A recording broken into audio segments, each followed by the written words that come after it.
সকলকে জয় যিশু। আজ ঈশ্বরের বাক্য ডেলি সোপের শিরোনাম তাঁর বাক্যের সাক্ষ্য দেওয়া।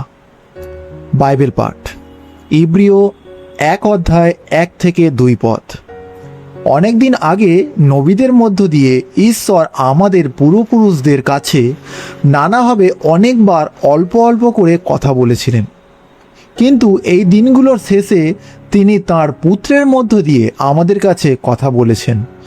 ঈশ্বর তার পুত্রকে সব কিছুর অধিকারী হওয়ার জন্য নিযুক্ত করলেন। পুত্রের মধ্য দিয়েই তিনি সব কিছু সৃষ্টি করলেন। ইব্রিয় 2:1-4 এই জন্য আমরা যা শুনেছি তা পালন করবার দিকে আমাদের আরও মনোযোগ দেওয়া উচিত, যেন তা থেকে আমরা দূরে সরে না যাই। স্বর্গদূতদের দ্বারা যে বাক্য বলা হয়েছিল তার তো কোনো নড়চড় হয়নি। তাছাড়া যে কেউ ঈশ্বরের আদেশ অমান্য করেছে এবং তার কথা শুনতে চায়নি, সে তার উচিত শাস্তি পেয়েছে। তাহলে পাপ থেকে উদ্ধারের জন্য ঈশ্বর এই যে মহান ব্যবস্থা করেছেন, তা যদি আমরা অবহেলা করি তবে কি করে আমরা রেহাই পাব? পাপ থেকে উদ্ধার পাবার কথা প্রথমে প্রভু যিশুই বলেছিলেন এবং যারা তা শুনেছিলেন তারা আমাদের কাছে সেই উদ্ধারের সত্যতা প্রমাণ করে দেখিয়েছেন। সেই সঙ্গে ঈশ্বরও অনেক চিহ্ন এবং আশ্চর্য ও শক্তির কাজ দ্বারা আর নিজের ইচ্ছা অনুসারে পবিত্র আত্মার দেওয়া দান দ্বারা সেই বিষয়ে সাক্ষ্য দিয়েছেন। হালেলুয়া। পর্যবেক্ষণ: পুরাতন নিয়মে ঈশ্বর যেসব নবীদের পাঠিয়েছিলেন তাদের কথা যদি এত গুরুত্বপূর্ণ হয়ে থাকে, তবে যীশুখ্রিস্ট যে বার্তা নিয়ে এসেছেন তা শোনা কত বেশি গুরুত্বপূর্ণ। যিশুর আনা সত্যকে উপেক্ষা করার অর্থ হল ঈশ্বর থেকে চিরস্থায়ী বিচ্ছেদের দিকে এগিয়ে যাওয়া।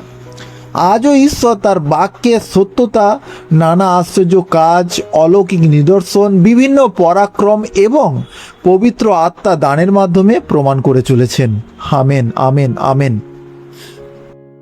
প্রয়োগ: আজ আমি অনেক ধরনের বার্তা শুনি, কিন্তু তার মধ্যে সবচেয়ে গুরুত্বপূর্ণ হলো ঈশ্বর আমাকে যা বলেন তাই আমাকে আরও বেশি মনোযোগ দিয়ে তার কথা শুনতে হবে। আমাকে সর্বদা সতর্ক ও সজাগ থাকতে হবে। যখন আমি ঈশ্বরের কণ্ঠস্বর চিনতে শিখি এবং তার বাক্য মনোযোগ দিয়ে শুনি, তখন আমি পৃথিবীর অন্য সব বার্তাকে সঠিকভাবে যাচাই করতে পারি। যেমন প্রথম থেসলোনিকীয় 5:21 বলে আমাদের শিক্ষা দেয়, সব কিছু পরীক্ষা করো, যা ভালো তা দৃঢ়ভাবে ধরে রাখো। আমেন। প্রার্থনা: স্বর্গীয় পিতা, আপনার বাক্য এবং পবিত্র আত্মার মাধ্যমে আমার সঙ্গে অবিরত কথা বলুন। আপনার বাক্যই আমার জীবনের একমাত্র নির্ভরযোগ্য মানদণ্ড, যার দ্বারা আমি সব কিছু যাচাই করতে পারি এবং বিভ্রান্তিকর বার্তায় পরিপূর্ণ এই পৃথিবীতে পবিত্র জীবনযাপন করতে পারি।